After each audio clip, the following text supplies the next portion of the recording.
ବୁଝିପାରୁଛ? ବାଳିକା ମାନେ କଣ ଝିଅ ମାନଙ୍କ ଦିବସ। ଆଜିର ସମାଜରେ ଝିଅ ଯଦି ଆଗକୁ ବଢିବ ତାହେଲେ ସମାଜ ଆଗକୁ ବଢିବ।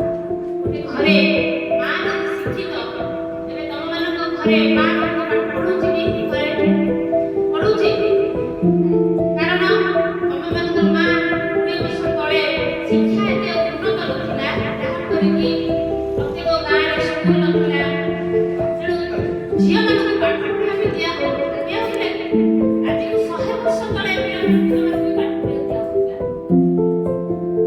ଝିଅମାନେ ଆଗକୁ ବାହାରିବା ପୁଣି, କିନ୍ତୁ ଆଜିର ଯୁଗରେ ଝିଅମାନେ ପର୍ବତରେ ଯାଇ ଚଢିଲେଣି, ହିମାଳୟ ଆରୋହଣ କଲେଣି, ଆକାଶକୁ ଗଲେଣି। କଳ୍ପନା ଚାୱଲା ଜଣେ ଝିଅ ଥିଲେ, କର୍ଣ୍ଣାଟକ ଗୁଜରାଟର ଝିଅ, ସେ ସ୍ପେସକୁ ଯାଇଥିଲେ। ଜାଣିଛ ନା ନାଇଁ ତାଙ୍କ ବିଷୟରେ? ସପ୍ତମ ଶ୍ରେଣୀର ଗୋଟେ ପାଠ ଥିଲା, ଏବେ ନାହିଁ ଆମର ଇଂଲିଶରେ। ସେ ପାଠ ଥିଲା କଳ୍ପନା ଚାୱଲା। ସେ ଜଣେ ସାଇଣ୍ଟିଷ୍ଟ ଥିଲେ।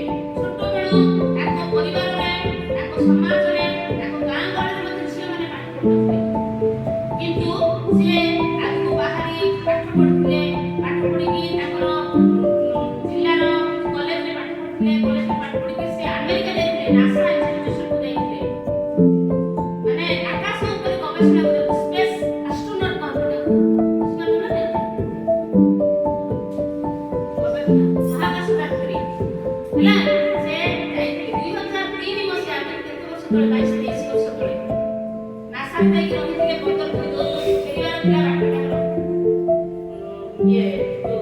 ଯାନରେ ଯାଇଥିଲେ। ସେ ଯାନଟା କଣ ହେଲା? ନିଆଁ ଲାଗିଗଲା ପଛଆଡୁ, ଏବଂ ସେ ସେଠି ଆକାଶ ଦେଖି ମରିଗଲେ, ଆଉ ପୃଥିବୀ ଫେରି ପାରିଲେନି। ବୁଝିପାରୁଛ ନା ନାଇଁ? ଆମର ତମରି ଭଳିଆ ଆଦିବାସୀ ବହୁଳ ଅଞ୍ଚଳରୁ ଜନ୍ମ ହେଇକି ମଧ୍ୟ ଆଜି ଆମ ଭାରତର କଣ ହେଇଛନ୍ତି? ରାଷ୍ଟ୍ରପତି ହେଇପାରିଛନ୍ତି। କିଏ କିଏ ଆମ ରାଷ୍ଟ୍ରପତିଙ୍କ ନାଁ କଣ? ଶ୍ରୀମତୀ ଦ୍ରୌପଦୀ ମୁର୍ମୁ। ଶିକ୍ଷାକୁ ଝିଅମାନେ ପାଠ ପଢିବେ ହେଲା। ଝିଅମାନେ ପାଠ ପଢିବା ପାଇଁ ଆମର ପ୍ରଥମ ଶିକ୍ଷୟିତ୍ରୀ ଭାରତର କିଏ ଜାଣିଛ? ଲେଡିଜ ଝିଅ ଶିକ୍ଷୟିତ୍ରୀ, ତାଙ୍କ ନାଁ କଣ? ସାବିତ୍ରୀ ବାଇ ଥିଲେ। ତାଙ୍କ ନାଁ କଣ? ଯିଏ କି ଆମ ଭାରତ ବର୍ଷର, ଆମ ଦେଶର ନାଁ ଭାରତ, ଭାରତ ବର୍ଷର ପ୍ରଥମ ମହିଳା କଣ? ଶିକ୍ଷୟିତ୍ରୀ। ପ୍ରଥମ ମହିଳା ଶିକ୍ଷୟିତ୍ରୀ। ସିଏ ସମାଜରେ ଝିଅମାନେ କେମିତି ଆଗକୁ ବାହାରିବେ, ପାଠ ପଢିବେ, ସେଥିପାଇଁ ବହୁତ ଶ୍ରମ କରିଥିଲେ। ବହୁତ ତାଙ୍କ ଜୀବନକୁ ପୁରା ଉତ୍ସର୍ଗୀକୃତ କରିଥିଲେ। ତାଙ୍କର ପ୍ରଥମ ମହିଳା, କୋଶ୍ଚିନ୍ ପଡିବ, ଭାରତର ପ୍ରଥମ ମହିଳା ଶିକ୍ଷୟିତ୍ରୀ କି? ଯିଏ କି ପ୍ରଥମେ ଆମେ ମାନେ ଚାକିରି କରୁଛୁ କି ନାଇଁ?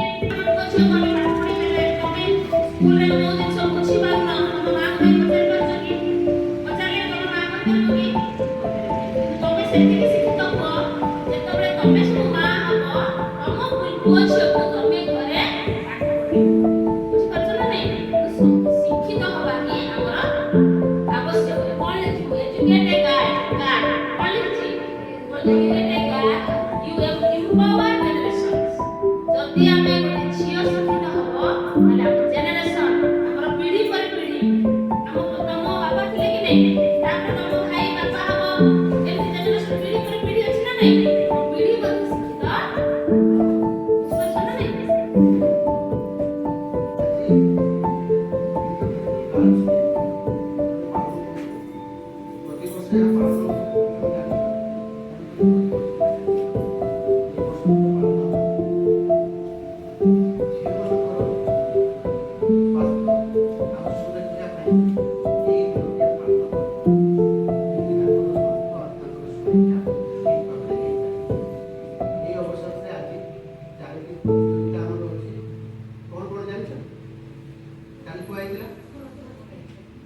ତେଣୁକରି ସେଇ 4ଟି ପ୍ରତିଯୋଗିତା ଆମର